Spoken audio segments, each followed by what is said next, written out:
JTF Negros, sinakabig dako ang bulig sang pagkadakop sa ginatudlo middleman nga si Marvin Miranda. Si Ashley Liza, nakatutok.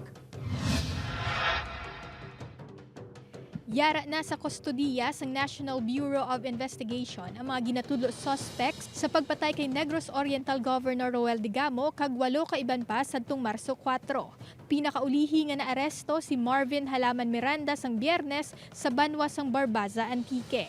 Ginapahayag na si Miranda ang nag-recruit sa napulo ka mga nangamot sa pag-assassinate sa gobernador sa Balay Sini sa Pamplona. Sunod sa spokesperson sang Joint Task Force, ang pagdakop kay Miranda ang dako nga bulig agud matumod ang iban pa nga imbolbado sa krimen. Katulong siya ng malaki sa objective or sa mission ng Joint Task Force Negros kasi it will somehow really give the additional facet in solving the case of the former governor.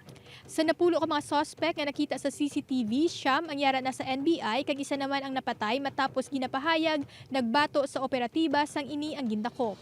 Apisar makabig suno kay Pansito nga yara na sa masobra 90% ang pagsulbar sang krimen. Pagapadayon sa gihapon ang ginapatuman nga hugot nga seguridad sa Oriental, nakip na ang mga ginapatigayon nga checkpoint. We need to somehow protect the peace pa rin dito sa Negros Oriental. So we are gearing towards that normalcy. Mayroon pa rin takot on the part of the people. So based on our assessment is that kailangan pa rin natin yung mga checkpoints kasi according sa mga tao, that would somehow give them the peace of mind. Sa pihak sini, wala na sang dugang nga augmentation sang militar sa lugar.